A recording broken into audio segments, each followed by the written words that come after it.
Shalom anak-anak, selamat pagi semuanya. Semangat. Puji Tuhan.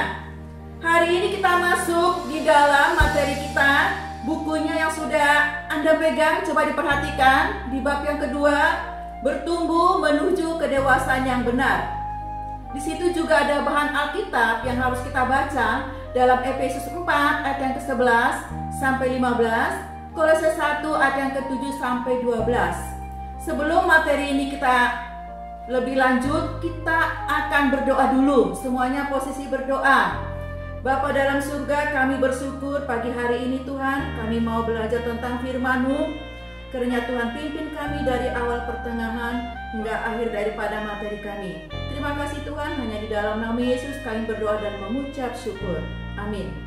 Anak-anakku sekalian, sebelum kita masuk dalam materi, Ibu perkenalkan dulu ya, nama Ibu Jerina ya, yang akan mengajar di pendidikan agama Kristen dan budi pekerti. Kita lihat di bab kedua, bertumbuh menuju kedewasaan yang benar. Tujuannya adalah menyebutkan 3 ciri kedewasaan yang benar, lalu menjelaskan cara-cara menghadapi ajaran-ajaran yang sesat.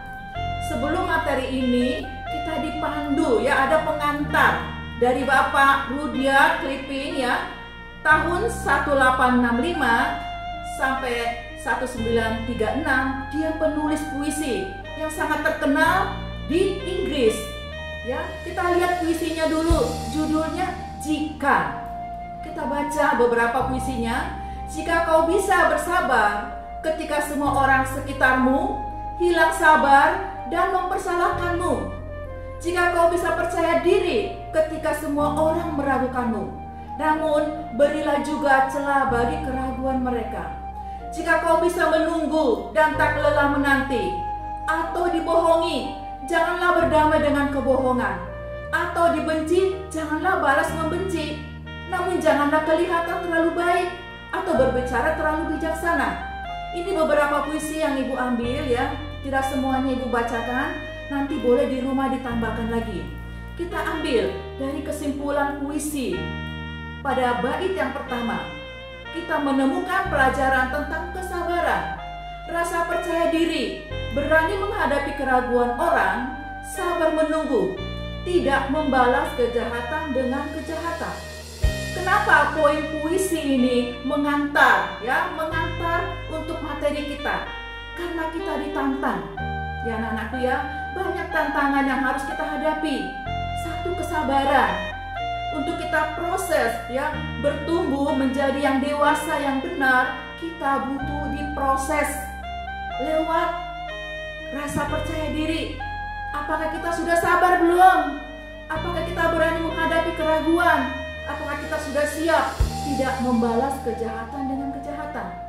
Jadi anak-anakku sekalian, tema yang kita baca, kedewasaan yang benar, memang butuh tantangan. Ya, dalam nanti di rumah ditambahkan lagi ya, dalam bait-bait puisi tersebut. Kalian nanti cari lagi di rumah. Kita next kembali ke proses menjadi dewasa. Nah, siapa ingin jadi dewasa? Dewasa ada 2 anak-anakku ya. Satu dewasa jasmani, ada juga dewasa rohani. Untuk menjadi yang jasmani, kita butuh makan. Seperti firman Tuhan, kalau anak-anak ingat, manusia hidup bukan dari roti saja. Pernah dengar kan? Tapi dari setiap firman yang keluar dari mulut Allah. Berarti ada 2 hal yang harus kita pertahankan, dewasa jasmani dan dewasa rohani. Bukan fisiknya, pertumbuhan fisik itu banyak yang dewasa, tapi belum menuju yang benar. Tuhan mau setiap kita, anak-anakku yang Ibu sayangi, kamu juga harus bisa menjadi dewasa rohani. Tapi tadi tantangannya banyak. Kita harus mempersiapkan diri. Supaya apa?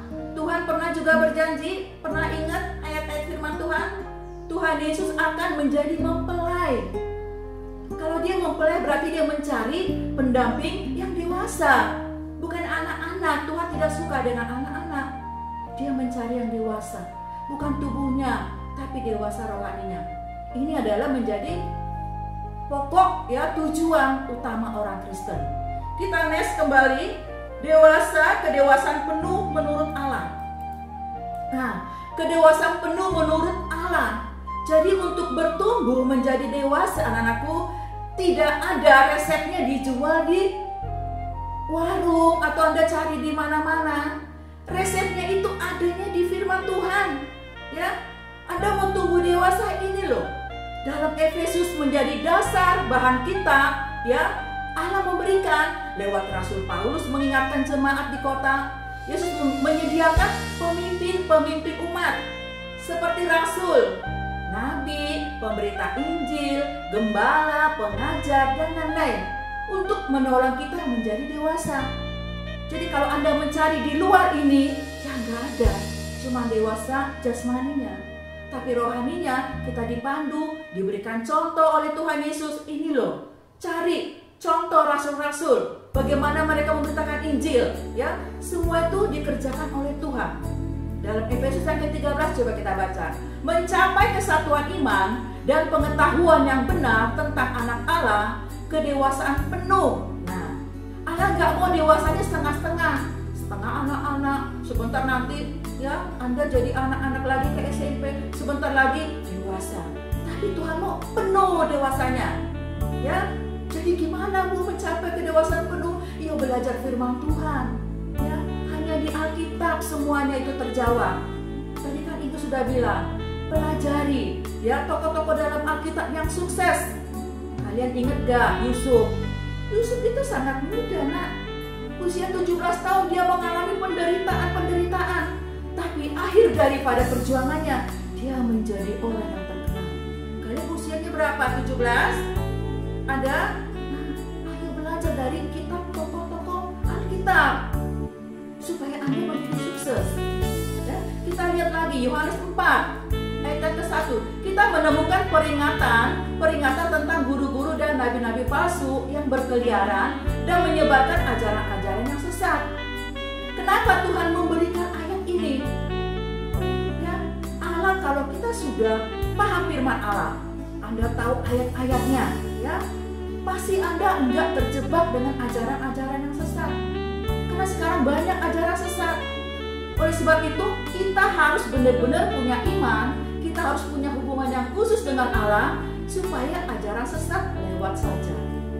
Tapi bagi Anda yang tidak memperhatikan, ya, ajaran sesat itu, ada contoh-contohnya, ya, ini ada dari berbagai internasional dikenal dengan Children of God, anak-anak Allah. Nah, ini Ibu, zaman Ibu masih SMP, ini udah Ibu dengar ini kabarnya. Kalian nanti baca di rumah deh. Sangat mengerikan sekali, ya. Bagaimana dia memakai ayat Alkitab, comot sini, comot sana, ya, supaya Anda bisa dipengaruhi. Tapi tadi Ibu bilang, kalau Anda sudah belajar, ya, menjadi dewasa yang benar, Anda tidak akan terpengaruh oleh grup-grup Children of God ini. Lihat, mereka membawa anggotanya banyak sekali.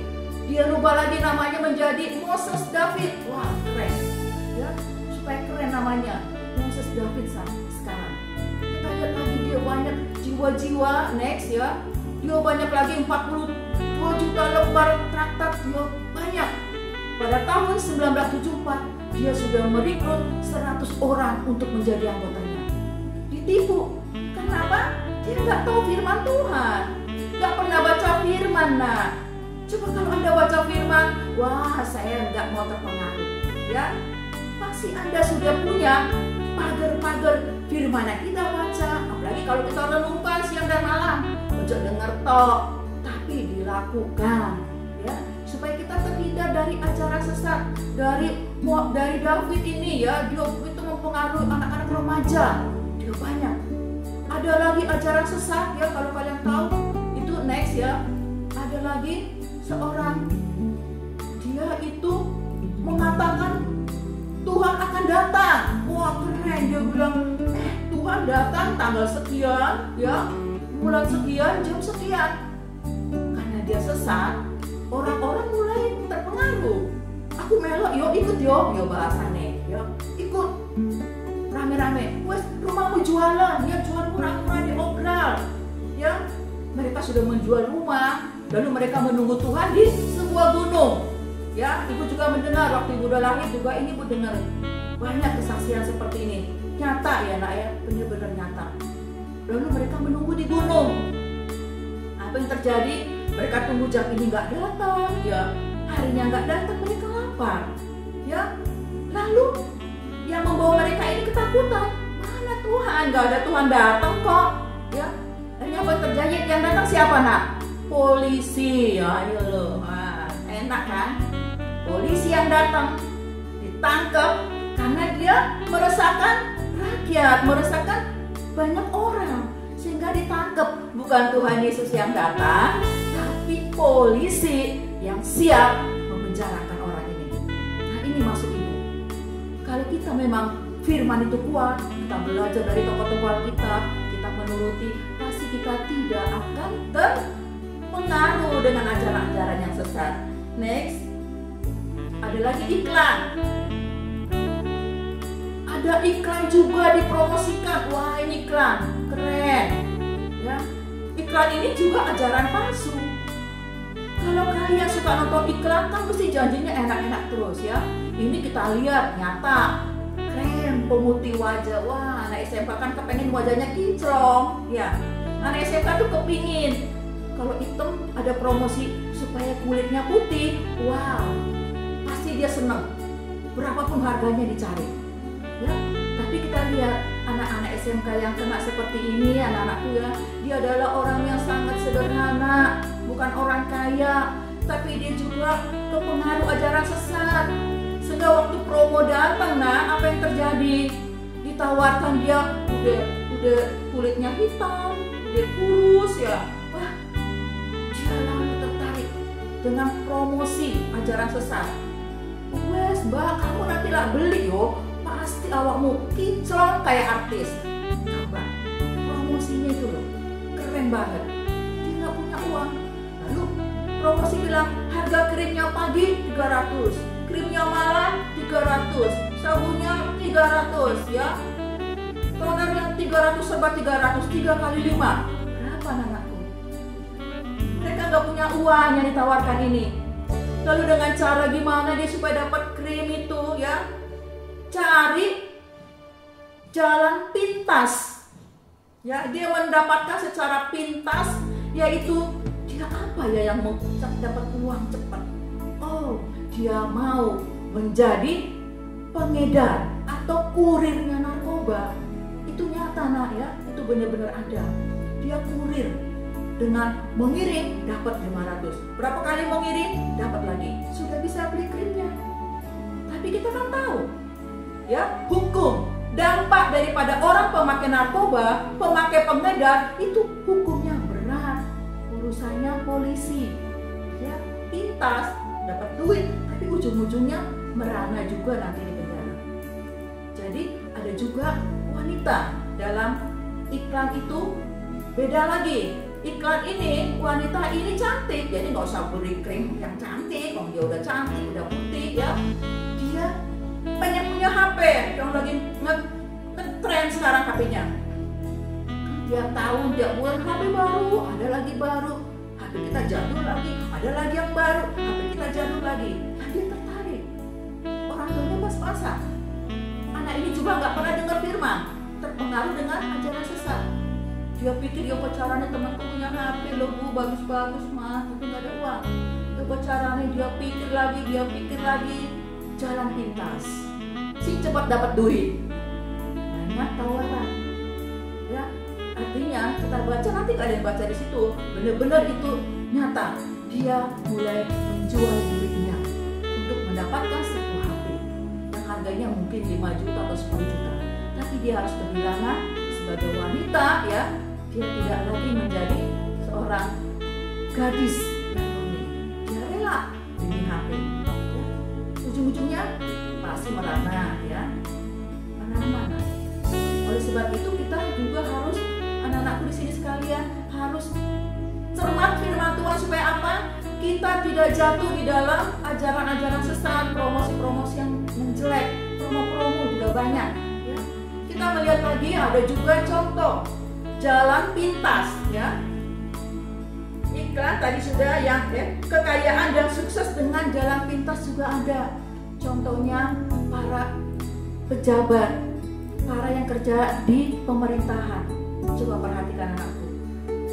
Berapa sih gaji seorang pegawai? Ya masih bisa kita tebak, pasti punya mobil, udah cukup anak. Tapi ada seorang pejabat, dia juga orang Kristen ya, namanya Gayus Tambunan. Wah, terkenal ini ya. Gimana Gayus Tambunan? Dia seorang yang pintar di dalam pajak. Dia pintar membuat sekian pengeluaran lalu sekian disetor. Wah, bener-bener itu dibuat sedemikian supaya dia dapat keuntungannya miliaran. Nah, wah keren. Orang Kristen lagi malu ya kita kalau orang Kristen seperti ini ya di dunia tahu. Aduh, rasanya kita sedih ya nak ya kalau kita melihat orang Kristen kok begitu ya, demi uang miliaran dia harus bisa korupsi ya, supaya apa? Supaya dia kelihatannya aku sukses ya.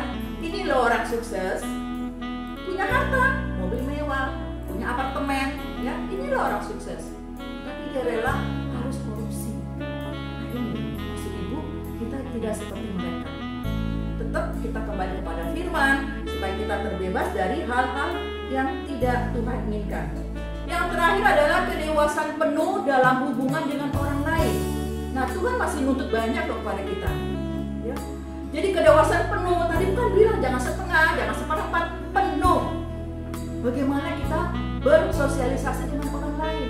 Kalau teman kita ada yang miskin, ada yang jelek, lalu Anda cantik, merasa kaya, Anda nggak mau bergaul sama temennya ya.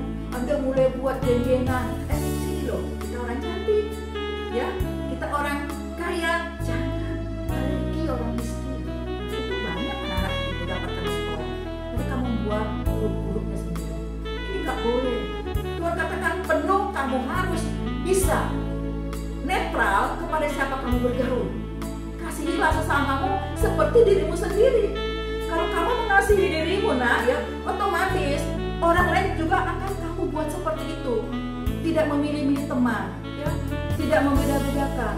Ini Tuhan mau buat tiap-tiap kita supaya tetap hidup kedewasaan penuh. Supaya apa? Kita terhindar juga dari ajaran yang sesat. Lalu terakhir adalah kita melihat rencana hidup saya. Kita punya rencana hidup. Ibu minta semua kalian coba membuat suatu tujuan hidup. Tujuanku apa sih ya? Setelah aku di SMK kelas 1, setelah ini aku apa ya? Cita-citamu setinggi langit, bagus. Mau kuliah ke luar negeri, lebih bagus. Tapi semua itu kita harus tetap berpatokan, berpedoman, dan tidak meninggalkan Tuhan. Sehingga rencana-rencana yang kita sudah planning ya, kita katakan Tuhan ini rencanaku. Tuhan berkata, jikalau kamu kerja keras, kamu bertanggung jawab, yakin Tuhan akan menyertai kamu. Yakin rencana-rencana yang sudah kamu buat itu pasti Tuhan akan bantu. Kita lihat daripada intinya, rangkumannya ini kita perhatikan ya. Kedewasaan yang benar yang mestinya terjadi pada hidup kita masing-masing adalah sikap yang tidak mudah diombang-ambingkan oleh pendapat orang-orang di sekitar kita. Kedewasaan yang benar itu mestinya tampak dalam kemampuan kita ketika kita diperhadapkan dengan berbagai-bagai ajaran, pemikiran, filosofi, bahkan juga iklan-iklan yang mengajarkan sukses, keberhasilan, kekayaan, kemasyhuran yang mudah dengan jalan pintas. Alkitab justru mengajarkan sebaliknya. Kedewasaan yang benar adalah kedewasaan yang berprinsip yang didasarkan pada firman Tuhan. Sudah? Ibu sudah memberikan semua materinya? Ya. Kalau begitu kita akan tutup dalam doa. Bapa dalam surga, kami bersyukur Tuhan, materi sudah kami Tuhan sampaikan. Kiranya biarlah materi ini Tuhan boleh tersirat di hati dan si hati semua anak-anak-Mu Tuhan yang mendengarkan. Kiranya nama Tuhan dipermuliakan. Terima kasih Tuhan, hanya di dalam nama Yesus kami berdoa dan mengucap syukur. Amin. Sudah anakku, terima kasih ya. Anda sudah mengikuti materi Ibu dari awal pertengahan ya. Sudah semuanya mendapat kejelasan ya. Nanti sampai ketemu lagi dengan Ibu di materi yang berikutnya. Tetap semangat. Tuhan Yesus memberkati kita. Amin.